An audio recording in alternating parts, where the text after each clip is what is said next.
Hello guys, स्वागत करता हूँ आप सभी का आपके अपने चैनल अधिगम में।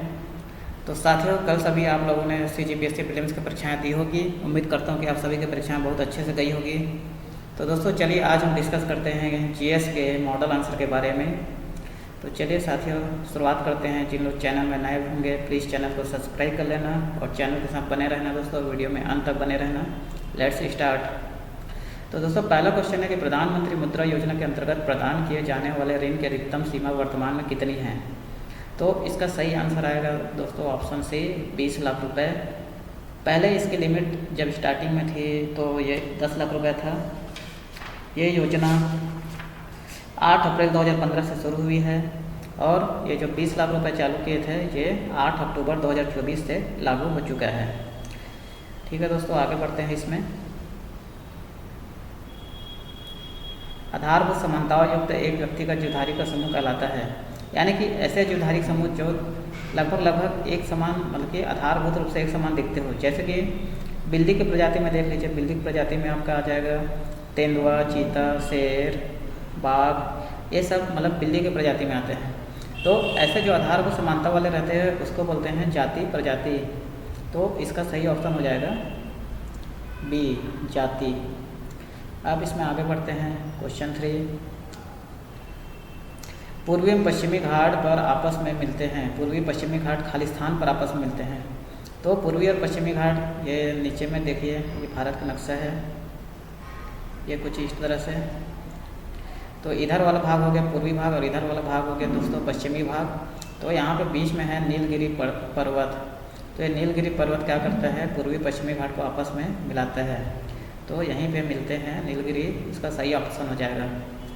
अब आते हैं क्वेश्चन 4, प्रजातियों की अधिकतम विविधता कहाँ पाई जाती है। तो इसमें है शीतोष्णकटिबंधीय प्रदेश, उष्णकटिबंधीय प्रदेश, ध्रुव प्रदेश, उपयुक्त में से कोई नहीं।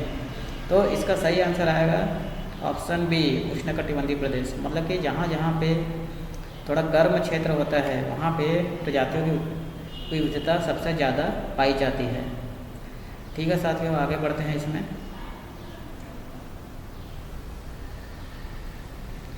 चीता का वैज्ञानिक नाम क्या है। तो साथियों यहाँ पे ये हिंदी में थोड़ा मिस्टेक हो गया है। यहाँ पे चीता की जगह देना था तेंदुआ। तो तेंदुआ देता तब उसके हिसाब से फिर ये आता पैंथेरा पार्डस। तो इसको इंग्लिश नाम से बनाना था, what is the scientific name of leopard. तो लेपर्ड के हिसाब से क्या है, पैंथेरा पार्डस आएगा। चीता बोलने से इसका वैज्ञानिक नाम कुछ अलग आता है दोस्तों। चीता का वैज्ञानिक नाम है एसिनोनिक्स जुपिटर। तो यहाँ पे इसको तेंदुआ लिखा हुआ होना था। तो चलिए इंग्लिश के हिसाब से लेपर्ड के हिसाब से क्या हो जाएगा, लेपर्ड के हिसाब से पैंथेरा पार्डस इसका सही आंसर है। अब इसमें आगे बढ़ते हैं। आर्थिक सर्वेक्षण 2022-23 के अनुसार वित्तीय वर्ष 2021-22 में भारत के निर्यात में निम्नलिखित वस्तुओं में से किसका प्रतिशत भाग सर्वाधिक रहा है। तो 2021-22 में भारत का निर्यात पूछा गया है। भारत का निर्यात, तो भारत सबसे ज़्यादा निर्यात कच्चा तेल और खनिज तेल उत्पाद, मतलब कि जो मिनरल प्रोडक्ट होते हैं ना दोस्तों, मिनरल प्रोडक्ट से जो बना रहता है ना, वो भारत सबसे ज़्यादा निर्यात करता है। तो इसका सही ऑप्शन आएगा कच्चा तेल और खनिज उत्पाद। अब नीचे आते हैं। निम्नलिखित में से गंधार शैली को किस नाम से जाना जाता है। तो गंधार शैली वो शैली है, मतलब कि इस शैली से क्या हुआ था, सबसे ज़्यादा बौद्ध जो मंदिर होते हैं है ना, बौद्ध प्रतिमाएं जो बनाई जाती है वो गंधार शैली से बनाई जाती है। तो इसको प्राचीन काल में इंडो यूनानी कला कहा जाता था। इसका सही ऑप्शन हो गया इंडो यूनानी कला। आगे देखते हैं क्वेश्चन 8, निम्नलिखित में से किस अनुच्छेद को भारतीय संविधान का हृदय और आत्मा कहा जाता है।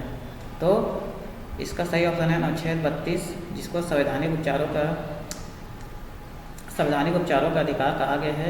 इसको डॉक्टर भीमराव अम्बेडकर ने संविधान के हृदय और आत्मा कहा गया है। अब देखते हैं क्वेश्चन 9,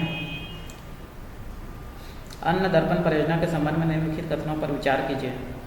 यह कृषि एवं किसान कल्याण मंत्रालय भारत सरकार द्वारा शुरू की गई है। इसका उद्देश्य आपूर्ति श्रृंखला प्रबंधन प्रणाली को आधुनिक बनाना है। इसको डिपो ऑनलाइन सिस्टम के रूप में भी जाना जाता है। इसका मंडियों, मिलों और डिपो स्वामित्व और किराए दोनों के साथ साथ संभागीय, क्षेत्रीय, जोनल एवं मुख्यालय स्तरों पर परिचालन शामिल नहीं है। तो ये इसमें ये भी सही है दोस्तों, कृषि और किसान कल्याण मंत्रालय के द्वारा शुरुआत की गई है, ये भी सही है। और इसमें ये गलत आ रहा है, इसको डिपो ऑनलाइन सिस्टम नहीं बोला जाता है। तो और डी भी सही है। तो यहाँ पे क्या हो गया, तो इसमें क्या हो जाएगा, ए बी डी है ना, ये 3 ऑप्शन सही हो गए। तो ऑप्शन है इसमें राइट आंसर है। चलिए आगे बढ़ते हैं इसमें। परवैद्युतांक की विमा, परवैद्युतांक डाइलेक्ट्रिक कांस्टेंट, तो जो डाइलेक्ट्रिक कांस्टेंट है उसकी कोई विमा नहीं होती, इसलिए इसमें एम एल टी तीनों की डायमेंशन क्या है, 0, ये सही है, ये ऑप्शन सही है। तो इसका सही ऑप्शन हो जाएगा एम एल टी 0। देवनी मोदी स्तूप कहाँ है, तो देवनी मोदी स्तूप गुजरात में है, इसका सही ऑप्शन आ गया गुजरात।